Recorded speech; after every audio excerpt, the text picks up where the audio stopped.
How was the show for you though? I mean, it was fine, yeah. I mean, I love doing things like this. It's kind of, just to get to sit and talk to people about stuff I care about. Such an attentive audience as well, It was.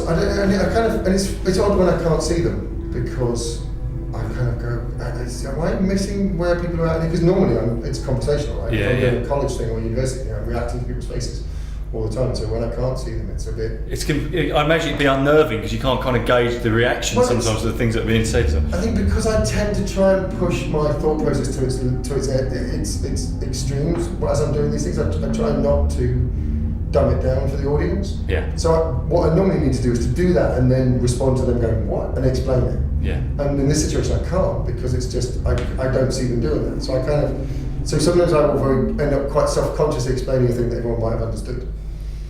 But I kind of, in that quest for both trying to push the thought process as far as it can go, but wanting clarity as well. So those two things I just try and hold in tension, and that's tricky when you can't see the people you're talking to.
So you're a leading solo bass player in the UK.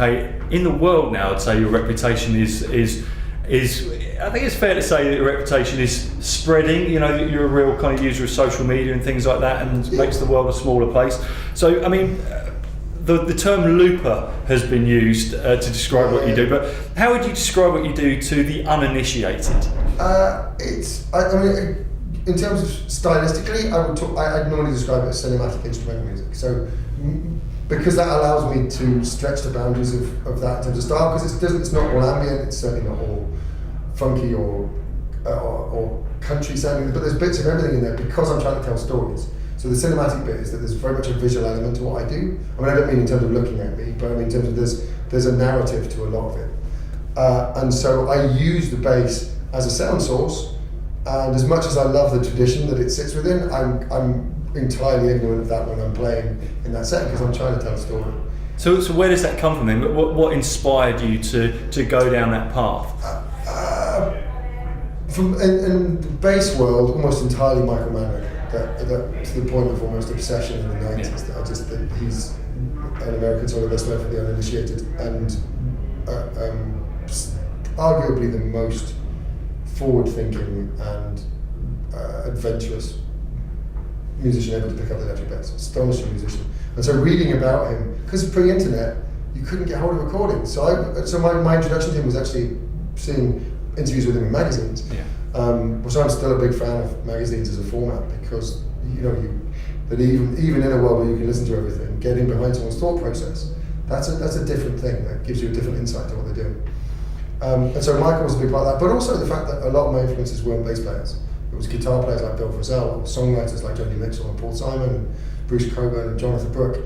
And I wanted to, fairly early on, I made the distinction between having influences that were people I wanted to sound like, and influences where I wanted to make music that made me feel the way their music made me feel.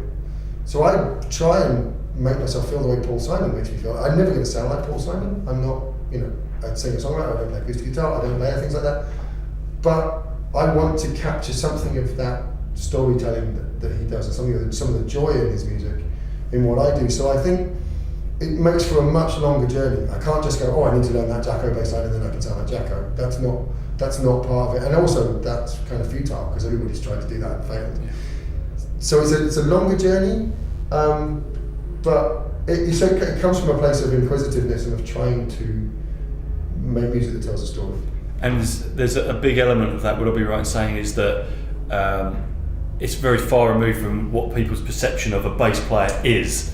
Yeah. That pigeonholing bass players into, you just play these root notes for me, will you? Absolutely. And so I mentioned that today, it's a very young instrument and we're really heavily constrained by people's perception of the role and how that has influenced the way we view the instrument, just as a lump of wood and magnets and wire. That we've somehow got into the idea that there's some sort of almost like ethical dimension to what we should do with it, which is clearly nonsense.